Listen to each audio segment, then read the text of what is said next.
বন্ধুরা, আমি আজকে পনির চিলি বানাবো। কীভাবে বানাচ্ছি দেখে নিন। এখানে আমার লাগছে কর্নফ্লাওয়ার আর একটু গাজর কুচি, আর আছে আদা কুচি, কাঁচা লঙ্কা, টমেটো কুচি আর ক্যাপসিকাম। এখানে আছে টমেটো সস, সয়া সস আর চিলি সস, আর এখানে আছে গোটা গরম মশলা। আমি এখন পনিরের মধ্যে সামান্য লবণ অ্যাড করে দেবো। এবার আমি এই পনিরগুলোকে কর্নফ্লাওয়ারের মধ্যে এক এক করে এভাবে মিশিয়ে দেবো। দেখুন, আমার পনিরগুলো কর্নফ্লাওয়ারের সাথে মেশানো হয়ে গেছে। এবার আমি কড়াইয়ের মধ্যে তেল দিয়েছি, এগুলো এক এক করে ভাজতে দিয়ে দেবো এইভাবে। এই দেখুন, আমি এক এক করে পনিরগুলোকে হালকা করে ভেজে নেব।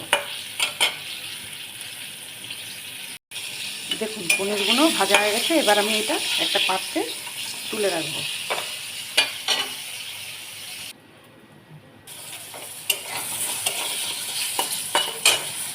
ওই কড়াইয়ের যে পনির ভাজার তেল ছিল তার মধ্যে আমি কিছু গোটা গরম মশলা অ্যাড করে দিই। আর দিয়ে দিলাম 4টা লঙ্কা চিরা, আর দিয়ে দিলাম কিছু আদা কুচি। এর মধ্যে এবার অ্যাড করে দেবো গাজর। দেখুন, গাজরটা হালকা সেদ্ধ হয়ে গেছে। এর মধ্যে আমি ক্যাপসিকামগুলো অ্যাড করে দিলাম। এখানে আমি 1 চামচ আদা বাটা অ্যাড করলাম, আর দিয়ে দিলাম স্বাদ মতো লবণ। এখানে আমি চিলি পনিরটা পুরোই নিরামিষ করছি, আদা বাটা দিয়ে। আর রসুন পেঁয়াজ ব্যবহারই করছি না, টোটালি নিরামিষ। সবজিগুলো আমার কষা হয়ে গেছে। এর মধ্যে আমি সয়া সস অ্যাড করে দিলাম। এবার আমি এর মধ্যে দিয়ে দিলাম চিলি সস।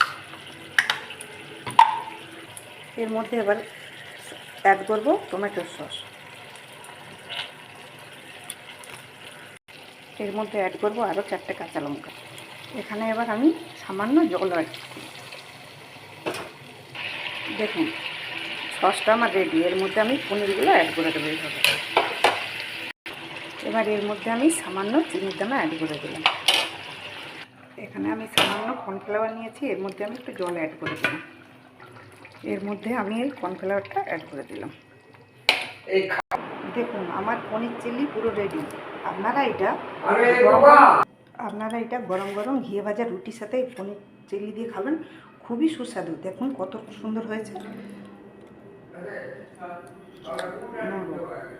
আপনারা এটা অবশ্যই ট্রাই করবেন।